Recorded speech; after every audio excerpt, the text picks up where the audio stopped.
what I would like for us to do now is to see whether or not actually we can get all of this energy back out, all of this potential energy. And the way we're going to do that is study the discharge process of a capacitor. So let's take a look at this discharging a capacitor. Now, to do this, we're going to need some kind of a circuit. So discharging a capacitor. So the circuit that I'm going to use for this is going to involve my capacitor C. It's going to actually look somewhat familiar to us, this circuit. There's my capacitor C with its minus plate and its positive plate. That's the actual symbol for the capacitor. It looks a lot like the capacitor, actually. That's the standard electrical symbol for the capacitor. There will then be a wire, an ideal wire, coming off of that top lead. That will then connect to a resistor R, which will then connect back around to the bottom plate of the capacitor.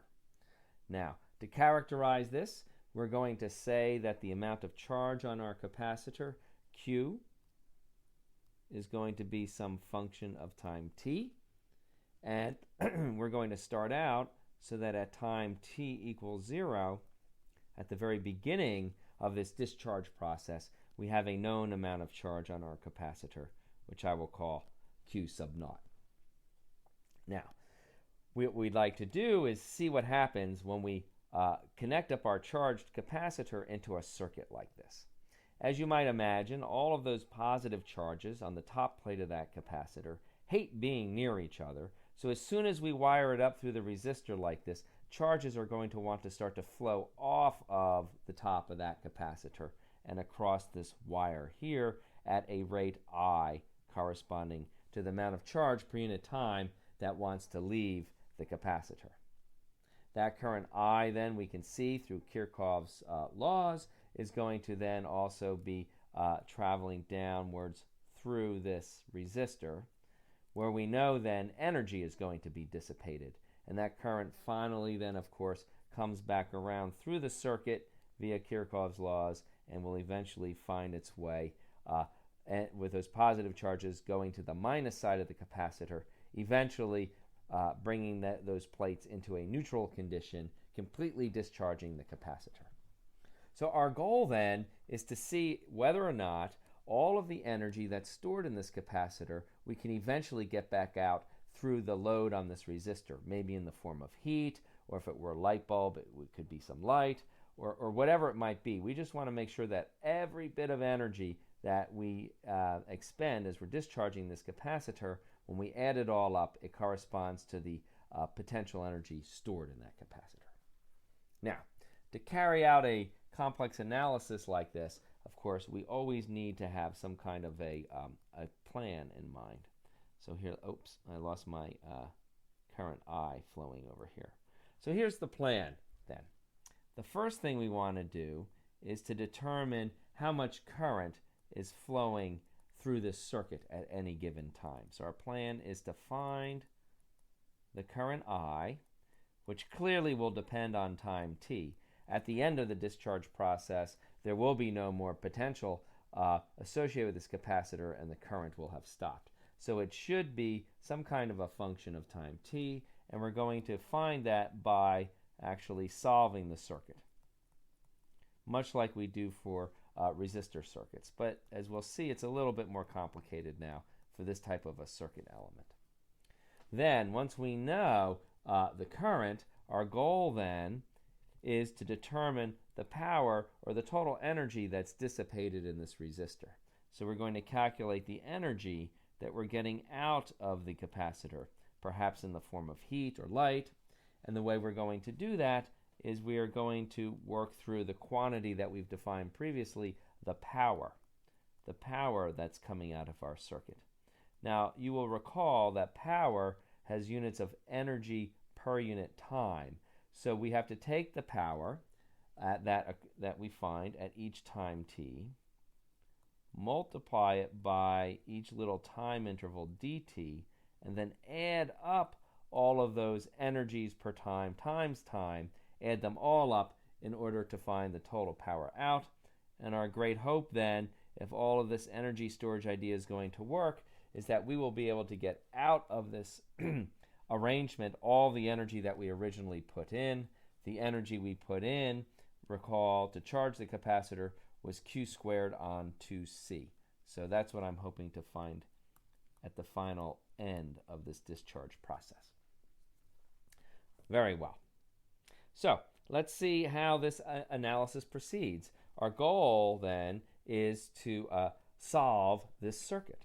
So the approach we will take to solving this circuit is the same approach that we always take when we're faced with a new type of circuit. We go back to the basic laws, the basic F equals ma of circuit analysis. In this case, that basic F equals ma is, of course, Kirchhoff's laws. So we'll begin with Kirchhoff's law K1, which you recall is the current rule.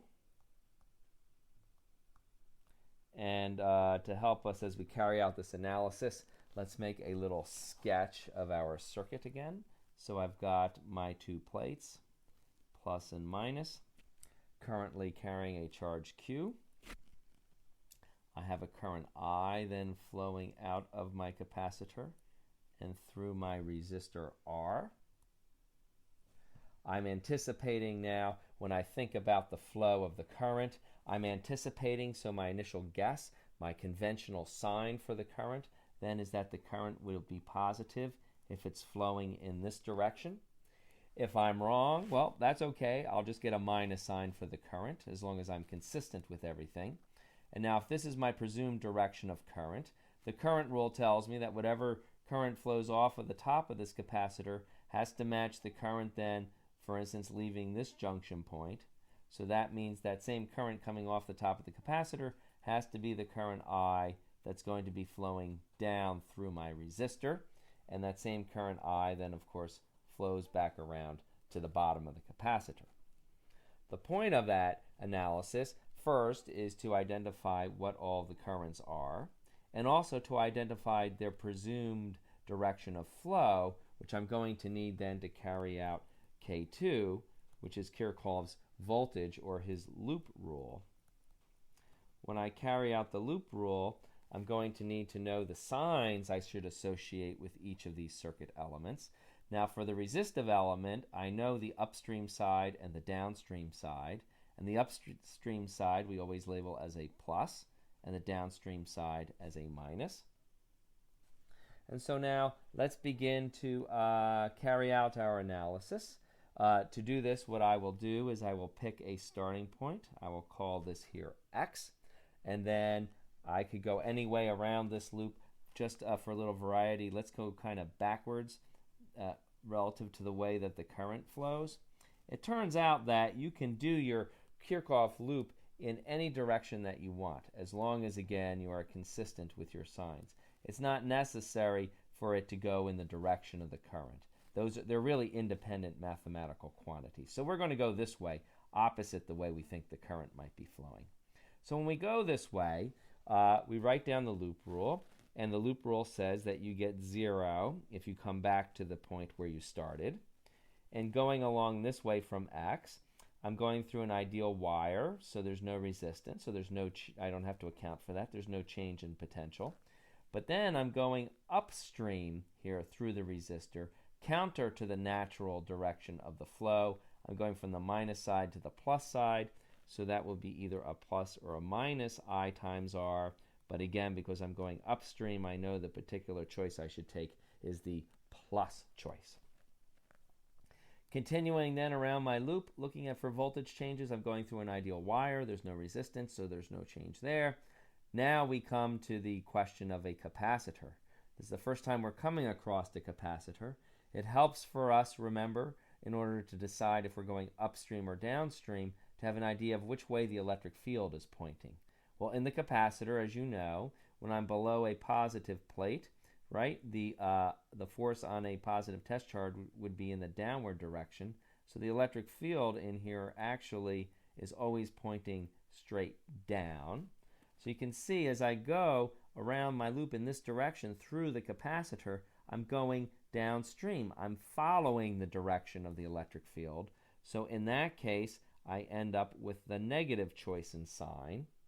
The quick way to remember this mnemonically is notice I'm going from the plus terminal of this circuit element to the minus terminal. And whenever we go from a plus to a minus, it's a drop in potential. It's a negative potential difference that's always associated with the negative sign, whereas going from minus to plus is always associated with the plus sign. So the sign is negative. The amount of change in potential, for that we have to go back to our terminal relation for the capacitor. Remember, this is a capacitor with capacitance C. Our basic equation, recall, is that Q equals, recall here, that Q equals CV. So then V equals Q divided by C. So this is going to equal then Q over C. And now I've come through my capacitor. I've accounted for this change in potential. I'm back to my point X, and that's what then gives me back to the value 0. This now gives me an equation which I can solve. I would add Q over C to both sides of this equation. So that would give me Q divided by C equals IR. So Q over C equals IR. And now I can solve for the current I. I then is going to equal Q divided by RC. Now this looks pretty good. I've got a nice equation. This is certainly a correct equation. So I'm going to underline it. But there's a problem here now, which is particular to capacitors. We've got an equation here, but let's think about how many unknowns there are. At any given instant in time, I don't know yet how much charge is going to be on my capacitor. I might know for the initial instant, but I don't know once the current begins to flow. A little tongue-tied there, sorry about that. Moreover, I don't know what the current is at any given instant in time. So in terms of the unknowns, I've got an unknown current that I'm trying to solve for, and I've got an unknown charge. So it looks like what I have here is one equation, but two unknowns. I'm going to have to find a second equation. This is definitely a good equation, though, so I'm going to label it equation number 1. We're definitely going to want to use it, but we seem to be missing some other relationship. There must be some additional relationship between my unknowns I and Q, some second equation relating them that I should combine with this one so that I can mathematically solve the problem here. Well, there is for capacitors always a second characteristic equation, in addition to the one that we've used so far relating charge and voltage. And this is a relationship that relates the currents and the charges for each capacitor. So there's this second terminal equation. So for capacitors, we always get one extra equation. There's an additional equation.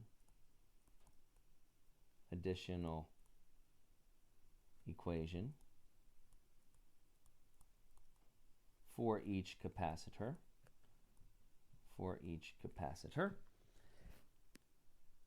And if you look at our circuit, you can get a sense for what this equation must be.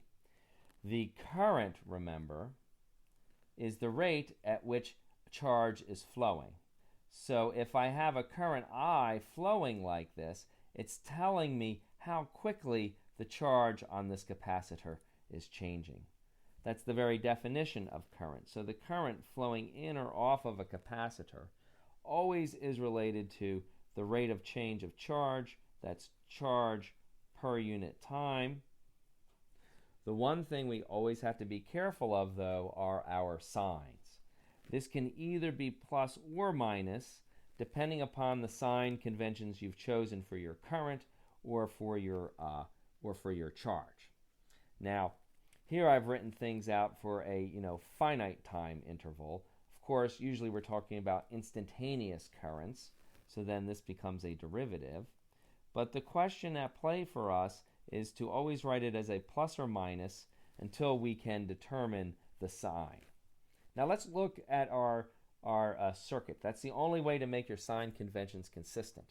In our circuit, we've decided to call the top plate of the capacitor a positive plate, and we've decided to call a positive flow of current I when the current is flowing off of the plate. So I think you can see that in this case, if I is positive, if I actually have current flowing in this direction, then Q must be a decreasing function of time when I is positive. If I look at my equation here, if Q was a decreasing function of time, then its derivative would be negative. So I'm expecting, for instance, that this derivative would be less than 0 when the current is in fact positive, greater than 0. But the only way that that can happen is if I choose the minus sign here. If I choose this as my minus sign, then the negative derivative, the decreasing charge with time, multiplied by the minus sign, will give me a positive current. And indeed, we are expecting for this particular set of signs, right, that a positive current would be a decreasing charge. So that then gives us our second equation. And now we have two equations and two unknowns. We should be able to solve these two equations. The way we do that, of course, always is to eliminate one of the unknowns, substituting one equation in for the other equation. So let's go ahead then and substitute 2 into 1.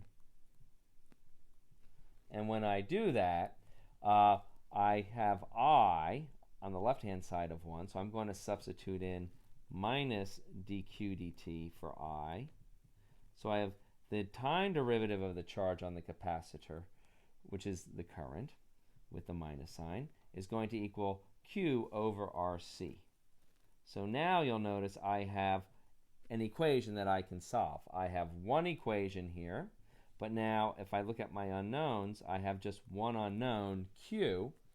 The difficulty here only is that what I have is not an ordinary equation. I have here a differential equation that I'm going to have to solve. Now, this particular differential equation can be solved using a method known as separation of variables. I'm going to derive that method for you here the first time. After you've seen this done once carefully, you can play all of the usual tricks they would teach you in differential equations class. But it's nice always just to see this done out kind of formally the first time. So the way I'm going to do this is I'm going to say, well, my derivative, really, I'm going to break time into a series of tiny little intervals so that my derivative is actually a delta Q over delta T. The reason why I want to do this is, as you will see, I can then convert this into two separate integrals that I would need to calculate. So the idea is I want to take everything that I don't know, this is the general approach for solving equations, everything related to Q, and get that all on one side of the equation, and get all the pieces that I do know on the other side of the equation, and then that way I can isolate them and begin to solve the equation. So to do that, what we're going to do is we're going to move this Q onto this side of the equation by dividing by Q, and we're going to multiply by delta T to get this delta T onto this side of the equation. So I'm going to connect this term with this term, and I'm going to perform that mathematical manipulation. So what I'm going to have is minus delta Q divided by Q equals delta T divided by RC. Now, what's nice about this equation is I've divided time into a series of little time intervals, and this equation is true. It's true at every single little interval in time. So what I'm going to do then is I'm going to take this valid true equation, which holds at each individual time, and I'm going to add them up over all of the different time intervals and to perform a sum like so. And then I will take these sums, and I'm going to take now the limit as I let my little time intervals, delta, t and delta q. I'm going to let those go to 0. And as I do that, you can see each of these sums is going to turn into a Riemann sum that I can then replace with an integral. So this first sum here, I'll pull out the minus sign, is going to give me minus the integral of dq divided by q. And that's going to have to equal then the integral of dt in the limit as delta t goes to 0 divided by rc. Now these sums that we're doing, notice these are giving us specific values. So when you do a Riemann sum, you get a definite integral, not an indefinite integral. So I have to think about my limits of integration. In this case, my initial charge that I'm starting with, I had defined already as q sub naught. The final charge that I end up with, well, that's the thing I'm trying to solve for. So that's actually q at time t. When I think of the second integral, the integration variable is t. So I have to put the initial time, which we called 0. That was the time when I had this charge here, q0. And the final time then is the time up to which I'm trying to determine q, the final time, t. All right, now, having performed this limiting process, we are in a good position, I think, to go now to our next page and perform these integrals and finally solve for q.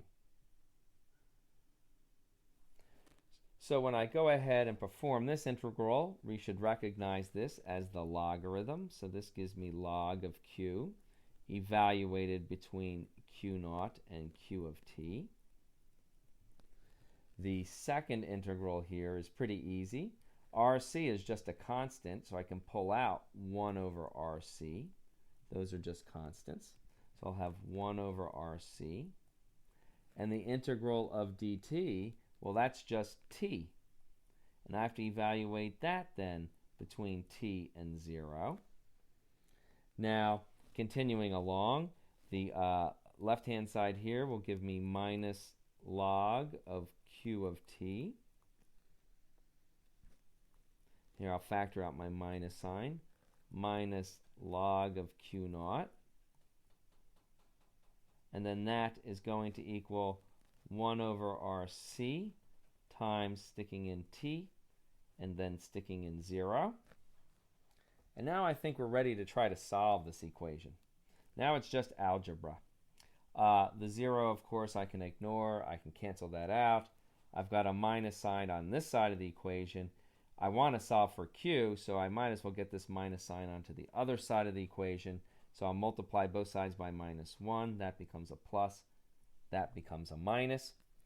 If I think about the rules of logarithms, you will remember that the logarithm of a difference is actually the log of the ratio. So this is log of q of t divided by log of q0. That then equals minus 1 over rc times t. I can take this equation now, and to get q, I have to undo the logarithm. We know that the anti-function, the inverse function to the logarithm, is exponentiation by Euler's constant. So I raise this side of the equation to the e to the power of this side of the equation, and I then do e to the power on this side of the equation. So then what I'm left with here, tidying things up, e to the log of this ratio just gives me the ratio, q of t over q0. And that's going to equal then, on this side of the equation, I just had e to the minus 1 over rc times time t, or same thing as minus t divided by rc. And so then finally, I have my charge as a function of time. Q at time t is going to equal q0 times e to the power t divided by rc. And that is the behavior of the charge on my system.